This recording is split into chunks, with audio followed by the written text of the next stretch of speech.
Dr. Edith Shiro. So great to have you here. We need some clarity. Today we need clarity. We need to understand this is the first step to forgive in many ways. So thank you for coming. Thank you for joining this series focused on collective trauma and collective well-being. So as you know, because you are part of the board of the World Happiness Foundation, we are truly focused on bringing hope, on bringing clarity, light, with no judgment, in a space where we help many professionals to flourish and to get supported. Because if we talk about teachers, if we at the school in the school system, if we talk about psychologists, if we talk about health professionals and government leaders and managers, they need support. And especially when we witness so much suffering going on today in the world. And this is the focus of these conversations that we are going to have. So thank you so much for joining. Edith, let me introduce yourself just briefly. Clinical psychologist, but you've been working on trauma and post-traumatic growth for many, many years. You have an incredible book, The Unexpected Gift of Trauma, highly recommended for everybody watching this webinar. Yeah, you know, I have the improved. I know. I'll give you the other one also. Dedicated. But I mean, if there is somebody in the world that understands what suffering is and why we suffer, it's you. So welcome, and let's understand what are the basics of trauma and suffering. What is the difference? So we have the full context. And then I think that today we want to focus on growing from trauma. We all know a lot about post-traumatic stress disorder. So we get stress and stress disorders after trauma. But as you highlight in your book and your research, we can grow as much as we are under stress and we suffer. So let's explore how we do that. So what is growth? What is suffering? What is trauma? What can we do now for so many people witnessing so much trauma and so much suffering going on in the world in order to relieve and to feel better? Luis, thank you so much for this invitation. And, you know, like always, being upfront in the World Happiness Foundation. And of course, I'm so proud I'm part of the board and I'm part of all this beautiful project and purpose of like really opening for conversation, which is one of the most important things that we can do when we are in crisis, when we are in what we're living right now, which is collective trauma. And I want to also make sure that when we talk about trauma and suffering, that we not only talk about the individual, but we're very clear that it's collective, that is systemic, that this is not just happening to one person or one family or one group, but it's really touching upon hundreds and thousands of groups, cultures, societies, communities, and really the human beings, right? There's a lot of talk about humanity and inhumanity and dehumanizing. So it's us as a group, as a system, and how we're understanding this. So to also I know everybody knows what trauma is, but I just want to remind everybody, trauma is any event for which we don't have the resources, the tools, or the capacity to deal with, to confront, to face, and that shatters our belief system about ourselves, about others, and about the world.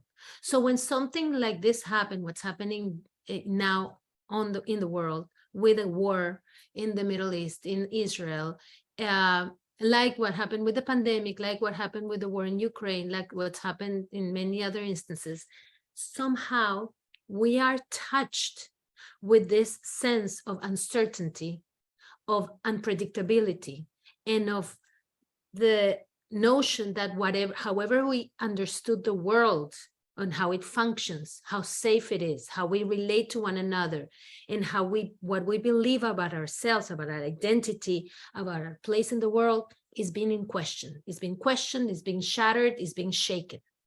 And that creates a lot of anxiety and a lot of depression and a lot of trauma responses. So when that happens to a person, that's difficult. When that happens to a culture, that's even, multiplied and amplified because it has ripple effects to everywhere. So why are we talking about collective trauma right now? Even if we're not in Israel, let's say, even if we're not Israelis or Palestinians or anybody related to what's happening in the moment. I see this in my office every day, and I see this with the groups of people that I work with right here, right now, which is that people are going through a vicarious trauma into a re-traumatization. This is a typical thing what happens with trauma.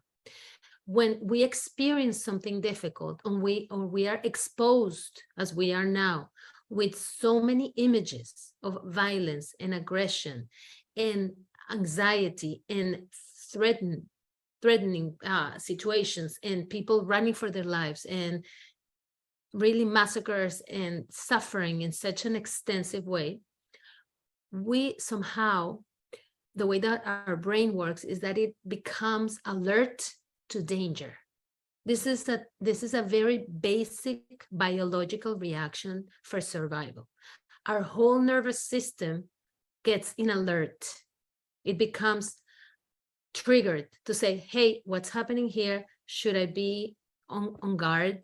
What am I being threatened? Is danger coming up? Is the dinosaur coming in to eat me up, or the lion in the jungle? So all the alarms are turned on in our body, and we are on alert system just by seeing images, just by listening to, sounds of anger or desperation or anxiety or fear, right? And what it does is that it touches, this is the interesting part, that it touches upon our own traumas, our own individual personal traumas.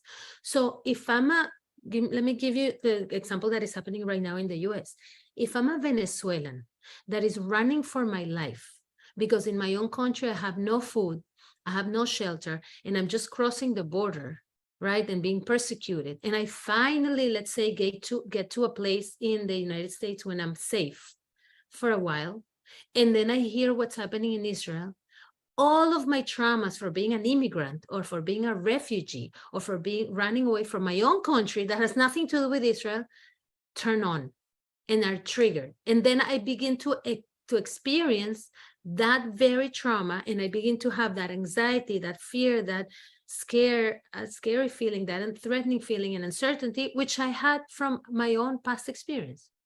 If I suffer a lot of loss during the pandemic, if the pandemic 3 years ago was something that I was struggling with and it was really difficult and I was isolated and I had people dying around me, and then I connect with what's happening in Israel, then that trauma gets triggered. If I had somebody in my own life that when I got divorced or somebody died in my life or I've been rejected or bullied or, abandoned, all these things, it's like a match that, you light one match and it lights every other match in that box.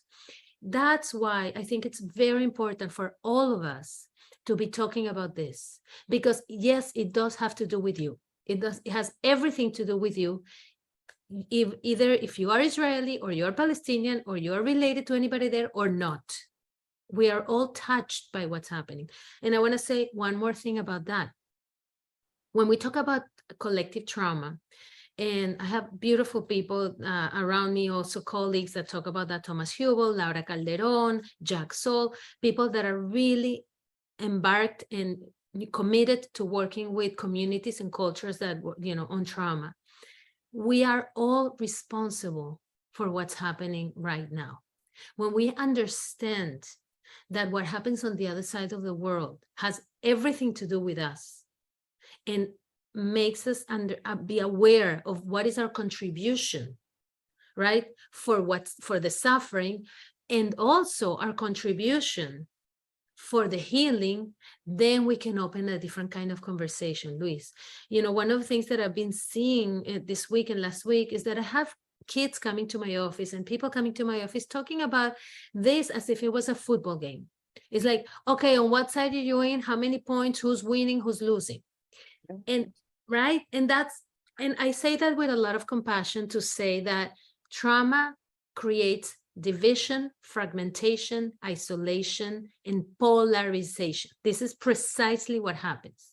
When something like a crisis happens, suffering happens, people take sides, people become more extreme. It's like a bomb has fallen and everybody runs for their lives to their own corner, right?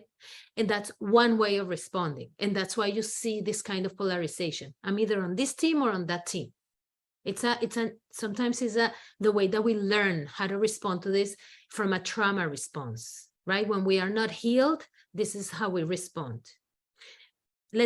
So sorry, yes, please. Go ahead. And I say that like at a small level. In a marriage, if there's a marriage and there's a child that has a problem, the marriage either becomes very, very close and they become a team and they unite even more, or they completely separate and the marriage is almost usually over because the level of trauma and the level of suffering is so high that you do either one or the other. So this is very profound, because if at the core of division, at the core of polarization, at the core of survival, we have the bomb of trauma, the way we are behaving and taking decisions today in the world doesn't help our healing, because we are taking decisions in many ways to actually keep the source of trauma very close. And at the same time, we are separating from a psychological point of view. So it looks like from a material point of view, from a physical point of view, we are forcing people to stay together.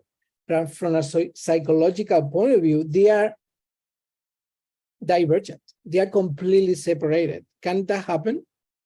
Yes. And the reason why that happens is that we carry traumas from generations and generations, from our ancestors, from our own even individual lives that we have no awareness and we have not healed. So that's why, for example, one of the things that we say in the World Happiness Foundation is that consciousness is a fundamental tool and pillar, and value to really live your life. You have to take responsibility to live your life with consciousness, because the more you are unaware of your own trauma, the more you're going to repeat it. Part of what happens in big conflict, like what we're living now in Israel, but really in any conflict in a family, really, when we talk about families and the kids are fighting with each other, or the partners, in the family are fighting with each other, the level of abuse, the level of disrespect, the level of conflict is equally proportionate to the level of trauma that everybody has lived in their history. And sometimes it's in their childhood, but sometimes it's in their ancestors. And I say that, with a lot of conviction, because I am a daughter and granddaughter of Holocaust survivors, right?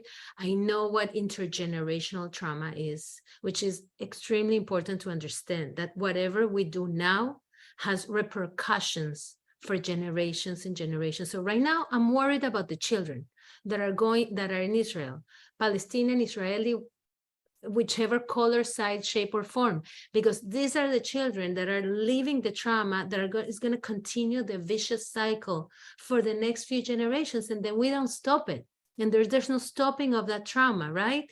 And only when we are aware that we're responding from that wound, from that suffering, in which it makes us say, I want to fight with you more. I want to be separate from you. I'm going to polarize with you because I have my own wounds and you have your own, and we're not attending to each other.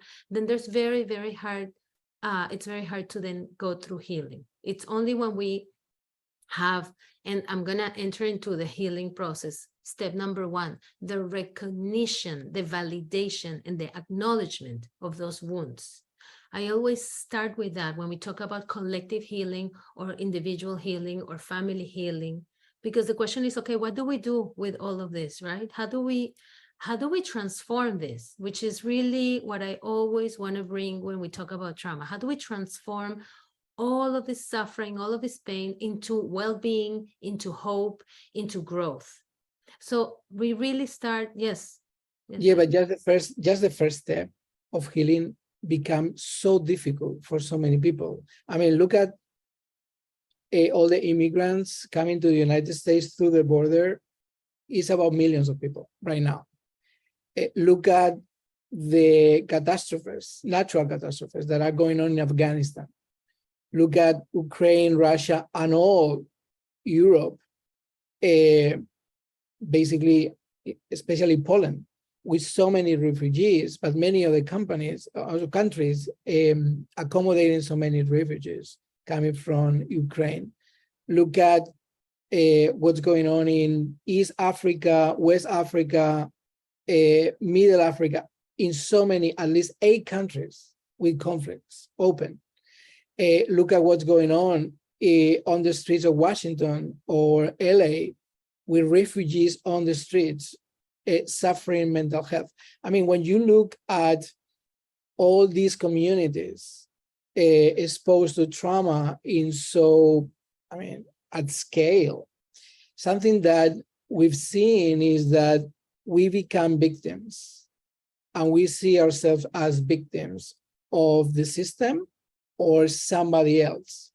And the moment we do that, we don't accept the situation. So it's the opposite of you were saying, is radical acceptance and in this case, what we are doing is, no, I don't accept at all what's going on, and I am a victim of somebody else.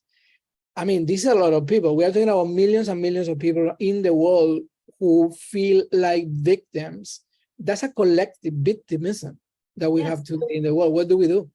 Exactly. No, small question right there, just a little thing. But that's why, for example, the work of Gabor Mate, who's an amazing psychiatrist that works on trauma, that really touches on trauma in a very, very wise and very precise way. He just published his book called The Myth of Normal. And part of why he says is that we live in a world that we think it's normal, like that. And I say normal in quotes. But really what we're doing is constantly being in trauma response. We have normalized trauma as a way of living on our everyday life. And this is what happens. We get dissociated and disconnected from the suffering around us. We see all this victimhood, or we see all this discrimination that happens at all levels, and we think that's normal response. And really what it is the consequence of years and years and years of trauma that has not been resolved, of colonization, of oppression, of rejection, of discrimination that has not been resolved. So it's a big question, and I know this is a very difficult thing to do, to begin to say, acknowledge and recognize and validate the suffering of the other and the suffering of the people that are going through something that you might not agree with, right? Because part of what happens here is the tolerance to difference, tolerance to diversity, tolerance to a different way of thinking, being, living, and we're not there yet. We're becoming less tolerant. And one of the things that I think contributes, and I always put this little comment, but I think it's very important, is that our social media and our technology, especially for kids and young adults, teenagers, has been fundamental in reinforcing this numbness and desensitization for the suffering of others. So one of the things that makes us human, one of the things that makes us connect with the other, even if they're different, is empathy and compassion. Empathy and compassion is one of the main things that has been lacking with our young generations. Not because they're not born with that, it's because they're growing up in front of screens, playing video games, as you know, that are very, very, very violent and aggressive. So that desensitizes the person from the suffering of the other. So the same thing that is happening in the screen, in the video game, in their phones, then they go and behave in those ways on their everyday life, the way they, kids bully each other, the way we use social media without accountability to respond, to attack, to discriminate others and to be violent with others, is because this is part of how we've been raised, with no compassion and no empathy. And that's why I think another part of this healing process is, how do we validate, acknowledge, and recognize? How do we connect with our own feelings of empathy and compassion for ourselves first and for others? We don't even have it for our own selves, right? That's part of the healing process that we need to think of. So why don't we go deeper into the healing process? We have a few minutes to go into the phases of that process before something that we've been exploring as well in the collective, and especially from a sociological point of view in the community, is that the sense of injustice creates anger. And that anger can be expanded very quickly if we reinforce that basically with facts, and they can be fake or they can be real, this sense of injustice. So injustice and anger are completely interconnected. And I feel that if some people believe they are victims of any system, they see the injustice, they sense that injustice, and they create this feeling of anger, then they have to do something with the anger. Yes. So I was wondering, how do you feel about that process? Victimization, injustice, anger, and then from there, it's very difficult to manage. How do you manage that third step, or how do you manage not to escalate to that level? Yeah, no, I understand. And really, I don't have all the answers. I can tell you, from my experience, what I've seen happens in that transformation. So when the person is in that state of anger, and that state of victimization, that state of really like touching rock bottom, the first thing that they do is, or the first thing to do is to recognize that this is what's happening to them, that radical acceptance that, yes, I'm in anger. I feel the injustice. I am going through this situation, or, this is affecting me. Like what's happening right now is affecting me. I am traumatized. So all these things have to be radically accepted, because usually what happens is that we disconnect from them, we dissociate, we run away, we avoid all this kind of stuff with behaviors that are addiction. A lot of people that are in anger, they go to alcohol, drugs, and other, addictive behaviors to numb the anger, right? We see that all the time, because a lot of the times is, what's behind the addiction is a lot of anger, a lot of suffering, a lot of trauma that has not been taken care of. We see that all the time with people that are in prisons, with people that are in all kinds of environments. But so that's number one, radical acceptance. Then the second step is safety and protection. The safety and protection means that you are capable of reaching out to someone else, to a organization, a person, a family, a space, a group that holds you, that can hold you in a way that you can begin to express authentically and truthfully how you feel. It's when you begin to put into words that anger. And yes, that anger comes out, and comes out raw, and it comes out ugly, and it comes out with fury, right? And when you do that in a space that can contain it, it's perfectly fine because there are no consequences in the outside world. That's extremely healing for people that are going through this injustice. That doesn't mean that the injustice has been solved, but it means that you can overcome the anger or process that anger or process that anxiety or process that depression in order to deal with the real thing. Because anger and depression and anxiety are the symptoms that are really manifesting what's deep, which is that hurt. Because what's injustice is being hurt of not being recognized, of not being seen, of not being respected, of being humiliated and shamed. And that touches on our basic core of us as human beings. Being a human being requires a level of respect, a level of acknowledgement, of recognition, of being seen somehow as a human, right? Somebody has to see you, somebody has to say you exist, and somebody has to give you like basic somehow love and respect for you to continue. Otherwise, it really festers and it becomes all these other manifestations of deep depression, deep anger. Yes. Yeah, actually, when we see in working environments, what are the key drivers for happiness and well-being? At the top is appreciation. So appreciation is about seeing the other. So appreciation, and that's okay.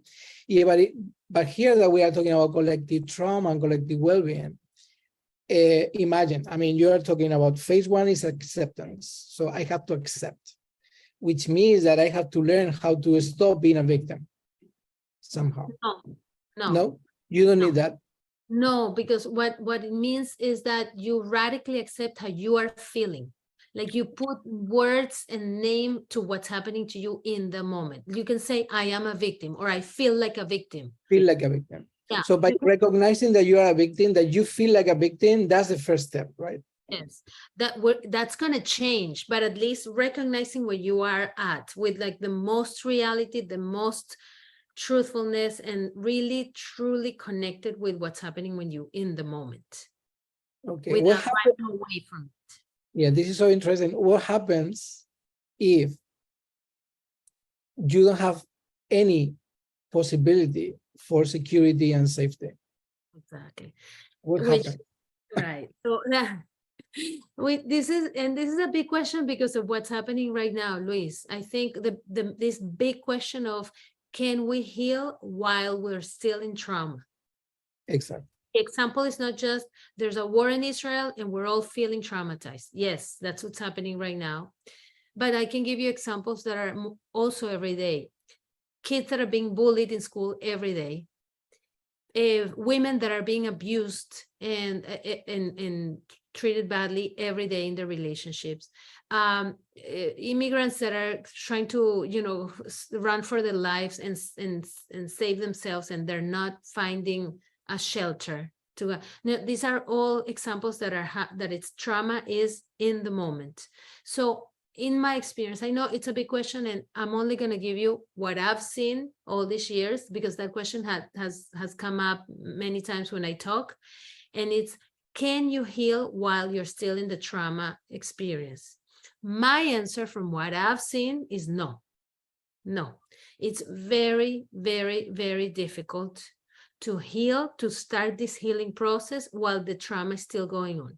You and I were listening to one of the videos that Gabor Mate, just to mention him, was put out yesterday, the day before, and he gave an example of a woman that is working with Palestinian children that are in jail. And she's trying to go there to help, right? But there's no helping and getting these children out of trauma. The only thing she can do is do meditation, singing, dancing, and make it as tolerable as possible. This is when a person is being bullied all day long, where they're being discriminated because they're of their race, when a person is being sexually abused every day or treated emotionally abused every day. What do? The only thing you can do is develop tools to tolerate and survive that trauma that you're going through every day. This is when people develop chronic illnesses, PTSD, all kinds of mechanisms that allow them to survive but they're still in the trauma experience, in the trauma moment. So from what I've seen, you really have to get out of the trauma first, out of the war, out of the abuse, out of the bullying, to begin this process of healing. While that is going on, it's very difficult. Yeah, but this is so important because if we collectively, and especially we saw that with COVID, as humanity are traumatized. So how are we going to move to the next level of healing when we are in trauma? Right, but let me make that distinction. One thing is when the event of the trauma is happening, it's like the house is on fire. So the fire is happening. That's a trauma event. So while the house is on fire, it's very, very hard to heal and relax and really, not be afraid of it, because you're in the fire. When the healing can happen is while you're out of that house on fire and you're traumatized. So I'm not saying you're not traumatized. Yes, you are traumatized. You have all the consequences of trauma. You're very, very affected by it, but you're out of the fire. So let's make that distinction. While you're in it, is not possible. You have to be out of it. No, yeah, but but in this case, I completely agree with that. But I'm feeling that, especially over the last 10, 12 years, we are getting into an increscendo of traumas and suffering because of the interconnectedness of information around the world. Okay. So now is the Surfside building collapsing, but is the hurricane coming, but is the killings in Ukraine is about. So we are being bombarded in so many ways by so much information. We are witnessing so much suffering that it's like the house is on fire all the time. Yes. Yes, and that's why we're seeing so much of the symptoms that we didn't see before from a mental health perspective. The levels of suicide attempts, of depression, of the levels of panic attacks, of this, people not knowing what to do with their life, of lack of motivation, indifference, of like physical, chronic pains. These are all things that have been increasing as well. So there are, yes, I agree. There are manifestations of everything that we're seeing more and more and more. Yes. So actually, Sam Chetri, who is on the board as well, amazing. He's watching, and he's saying, I think making friends with trauma by being aware and accepting it, we can make the first step to understanding and talking to it. So is that probably one step, making friends with trauma when we are going to be traumatized for the rest of our lives? Exactly. No, not necessarily. I don't think for the rest of our lives, but yes, making friends with trauma is this radical acceptance step. Is this first step of radical acceptance. And Samdu, thank you so much for that comment, because that's exactly what I mean by radical acceptance, is making friends, sit with what's happening with you, face it, accept it, embrace it. And that's how you enter that process of healing. And yes, it's not easy, but it's possible and it's doable. And that's why the message here is a message of hope, because I've seen this happen over and over and over, not only individually, but collectively, in groups, in communities, and cultures, in which when you are able to begin this and go through, there's like a light at the end of the tunnel. We've talked many times about the role of resilience in all this. What is your view on resilience for growth post-trauma or during trauma? Yes. So one of the things that happens when you go through this healing process is that you can get to that place of post-traumatic growth, which is the positive effects, the positive consequences after going through adversity, the opportunities of growing, of creating new possibilities, new meaning in your life after going through suffering. So what happens is that sometimes people that are very resilient, which is wonderful and great, is that people that have all these tools and all these capacities to face difficulty, they do well and they bounce back, which is the concept of resilience. Resilience is the capacity to bounce back from a difficulty or adversity or something that happens to you. And that's a wonderful thing to have. I do want to say that when we have when we face problems with resilience, we stay in the place where we are and we keep going the things to stay in a stable, safe place. But we don't grow. We don't grow. Because for growth to happen and for this very, very meaningful, transformational, transcendent experience, there's something that breaks usually. There's something that we go deep in the depth of our emotions and of our core and of who we are, that shakes us, that shatters our something, core in who we are, that allows us to redefine our very identity, our existence, and the way that we relate to the world. And that's when growth happens. So I'm not against being resilient. I think it's wonderful and great, but usually that prevents growth from happening. So as you go through the process of growth and you get to post-traumatic growth, you develop resilience. So next time you go through trauma, of course, you're going to be more protected and you're going to be more capable. One of the big things that we see is that these are protective factors for future trauma. So moving along in the 5 stages. First stage, radical acceptance. Second stage, safety and protection, which means, yes, finding a place that is safe. And I know that's very easy to say and very hard to do. That's why, for example, organizations like Truth and Reconciliation, organizations, that create more consciousness, more safety to have conversations, conflict resolutions. And Luis, I know you've been with groups like that, right? Like it's opening space, safe space to talk and to express and to share, which is really, really important and really, really healing. And then the third stage is the stage of new narratives, is the stage of really opening up for a new way of thinking, a new way of being, a new way, considering new possibilities that weren't considered before. It's this opening of your mind and opening of your life that you said, wow, I didn't know the world was this big. I didn't know all these were possibilities.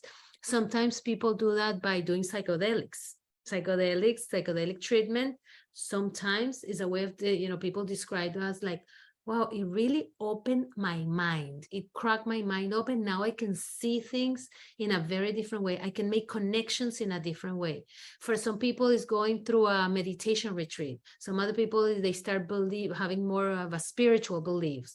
For some other people, it's like they move to a different country. So, people try out new things. This is in a collective healing would be in Israel to say, hey, how about looking at this conflict from a completely different lens? How about we, consider other possibilities? How about we see this 2 brothers, siblings fighting, and how we as parents and as a family are going to contribute to the end of the conflict in the family. And we're all going to, contribute to the peace. And, I know I wish, these are my idealistic wishes, but, this is why I propose to do some healing in a collective way as well.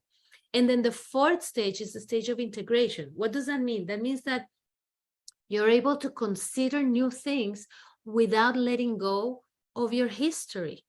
So you're able to look at your past traumas and your past conflicts, but without having the reaction of the trauma. You're able to integrate it into who you are. You have the old and the new, and you have the continuity of all the ancestors and all the generations that have come to say, yeah, I bring you all the goodies and all the wisdom and all the good stuff that we can integrate into right now, right here.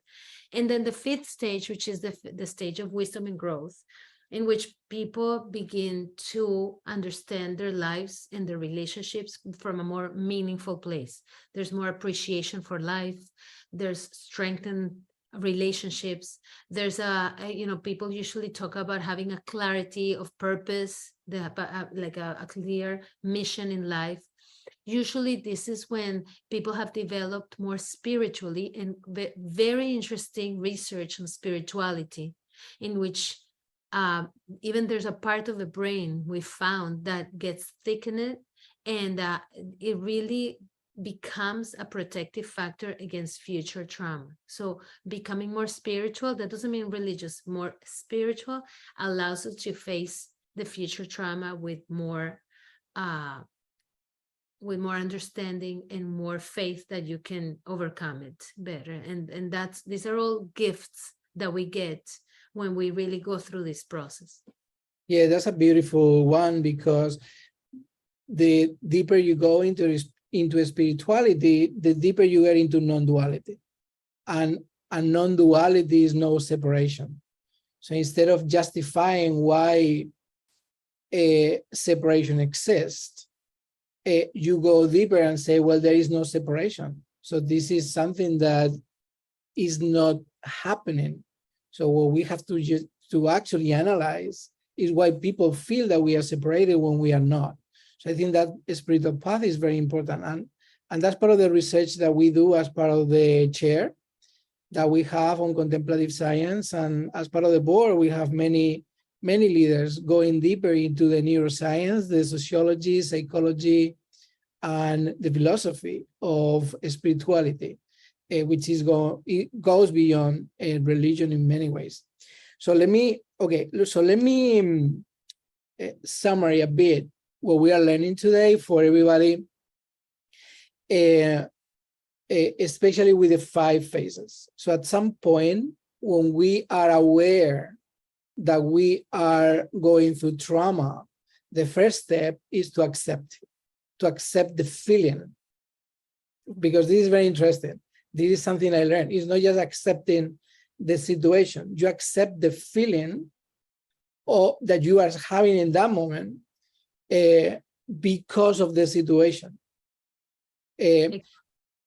So that's kind of the first step. The second is actually to get into safety and security. So this is why I feel that what we are doing with the World Happiness Foundation is very important, because we are creating safety nets and secure bases for healers or for professionals in order to do their job, but as well we are trying to inspire and bring hope to everybody who says, okay, actually with these people and the way they are working, we can feel safe and secure. Then the third one was beautiful, and you talk about building new narratives, is seeing things from a different perspective, and that requires imagination.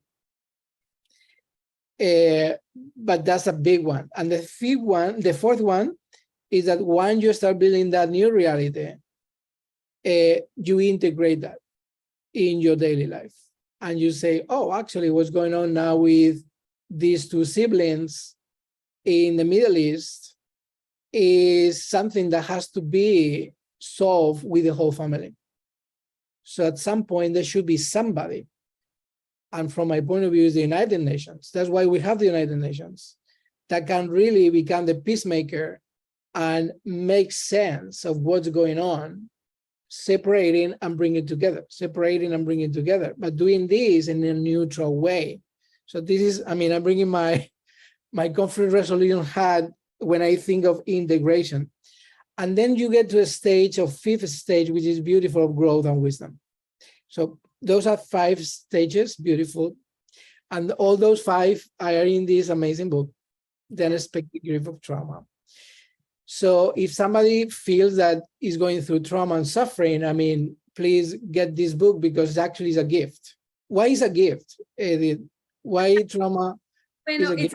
It's a gift because why? The book is a gift and trauma is a gift because it really brings hope to people. When people think we're in trauma, they think that this is a life sentence, and people think, oh, there's no getting out of this one. And I have good news. There is getting out of this one, and not only getting out, but really getting out more transform growth, really to another level, to really a more beautiful, more meaningful place. And I think that's worth considering, because it brings hope not just for you, but really for the people around you that might be going through something difficult, for the client or the group or the patient that you're working with, for the kids that you're teaching or that you're organizing, for the companies. It really brings a message of hope. It gives language also to say, this is the stage that I'm in, this is where I'm going through the process. It allows people to say, oh, there's a way out. This is not just, a button or a thing that I go in and out, but there's a process of growth, a process of healing that we're capable of. Sometimes it's important to remember that we as our bodies are very, very wise. We have the capacity to heal. Sometimes when we are going through difficulty, we need to have the patience, the understanding, and allow our bodies and our souls and our emotions to take care of ourselves, because we can get out of the trauma if we nurture it, if we get into the safe spaces. We don't have to develop a post-traumatic stress disorder. That doesn't happen all the time. Yes, we go through suffering. We acknowledge the suffering. Yes, it's there. But it also is true that we can rely on the wisdom of the body to get us out of it. And then if we push forward, we use it almost like a trampoline, almost like an effect to leap forward to the next level of growth. And that's why I think these are important things to consider, to know that this is possible.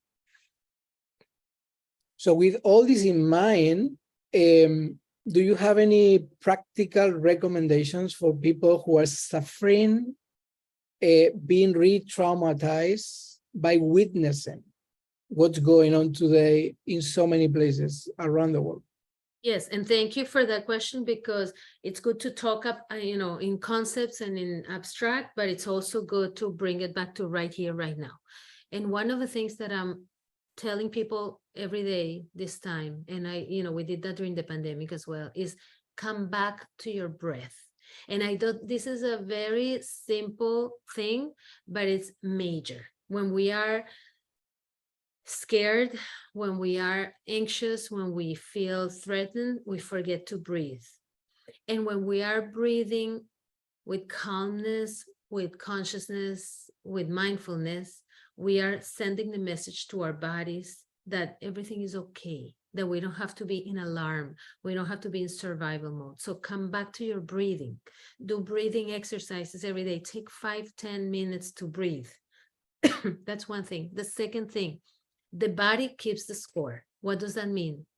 That if we allow all the videos and the images and the news every day to be absorbed by our bodies, we're going to have them stuck in our muscles, in our cells, in our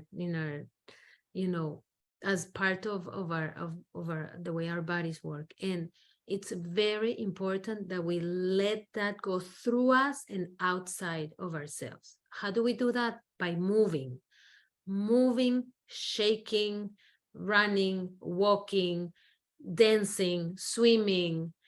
Do Zumba, yoga, do whatever you want, but move your body. You want, whatever you're absorbing to get it out of your system, because you don't want this to stay stuck in your body, because that's what happens. You develop all kinds of symptoms and illnesses, and you don't want that to happen. The third thing, and this is crucial, you mentioned it, Luis, before, is reach out to people. This is the moment that we know from research that connectivity, social connection, sharing in social environments, sitting at a cafe and just talking to people is extremely healing. Do not isolate yourself. Do not stay closed up with your feelings, with your thoughts, with your worries. Go out into the world. Call people that you know. Reach out, get out of your house and socialize. Even with people that you don't know, because everybody's talking about it. So just go and talk. Not only that, I'm going to take a step further even. If you know people that might be needing something, go and be an active member of society, and go do a donation, go help at a center that is providing food. You know, call a friend that you know has family that is in stress, and you know, be there for them. Being actively helping is the best medicine always. I use it for myself. You know, every time I give talks, every time I'm seeing patients, I'm so grateful, and I'm so deeply grateful that I can do that, because it helps me with my own suffering and my own anxiety, right? In my own trauma. And then the other thing is using nature, music, creativity, and imagination, because it is the antidote to trauma. The antidote of suffering is creativity and imagination. So use the arts, use music, art, dancing, and allow yourself to express in those ways. So that's a little bit of the things that we can do. There's a lot more. Listen to these kind of talks, you know, that creates community. I love it. Actually, everything you say sounds like the World Happiness Fest. That's what we try to do I'm there. part of it. I'm Of part of course, it. so everybody is super welcome to join this community of amazing people such as Edith Shiro. I see one really interesting question from Abraham Francis. He's an associate professor at James Cook University. So what he's asking is, what is the one thing that I could do to promote collective healing in communities? How do we actually start with community healing? So I love, Abraham, thank you for that question. If you have the capacity to open for whole, ¿cómo se dice eso? Like go to the center of town. Yeah, the town hall. The town hall, and say, I know we're all going through difficulty. Can we sit down and have a conversation? Let's open up for, do a virtual meeting with people in your community, just to check with each other. Go check with each other what's happening to your neighbor. Have a meeting in your building, in your, you know, in the neighborhood that you're in. Open for, like, bring food or bring music or something that people are attracted, and then create these spaces of connection. That's how you can start healing, because people are alone and isolated with their thoughts in their homes. So when you open up for open spaces to talk, just to check with each other, you don't have to solve political problems. You don't have to decide who's right and who's wrong, but just to be able to say, oh, wow, I heard something interesting today. Oh, wow, I see that my neighbor is as anxious as I am. Oh, wow, this other person really needed, you know, a little bit of the cake that I made today that I'm going to share. These are all very, very important moments that we should not underestimate, because those kind of social community connections is what really creates healing. This is how we begin healing. So if you can do that, I'm telling you, you're already doing a lot. Wow, thank you for the question. That was amazing. And thank you for the answer. So do you have a final recommendation before we close, for people who are watching, for those who really want to do something? What can they do? Yes. Besides this idea of creating spaces of connection, either virtually or in person, I think it's important for all of us to remember our humanity. Really, truly, I say that. When you're thinking about sharing a video, sharing something to somebody else, when you think before you're going to share. Are you spreading hatred? Are you spreading revenge? Are you spreading more anger and more violence when you're seeing things on your phone, when you're sharing it with other people? Really be mindful of what you're doing, because everything that we do has a ripple effect around us. Everything, every word that we say, every action that we take, we are human beings, we're spiritual beings, all of us, and we have to take responsibility for our place in the world. And it's in all of us to make a difference. So the more that we're connected with our humanity, the more that we advocate for for being a human being that has feelings, that is sensitive, that it's not indifferent or desensitized with what's happening. The more you see the other with empathy and compassion and not as an object, because that's what creates violence. When you dehumanize the other and you make them an object or an animal or anything that doesn't have feelings, then you become very violent. So the more we humanize each other, the more we stay in touch with our humanity, the more interconnected we are, I think the better. So this is my word. Please, please, please remember that. We all should remember that. Well, I think that there is a word very important, is Ubuntu, and the concept of Ubuntu is I am because you are. And I feel that's exactly what you are saying about not dehumanizing and respecting everybody. So I am because you are. And something very important that we all here at the World Happiness Foundation, we really believe is that the only way to peace is peace. And this is a new narrative in many ways. I mean, we have many non-violent movements around the world, but being sure that if we want to stop the chain of revenge, the chain of perpetual chronic illness, we have to stop that.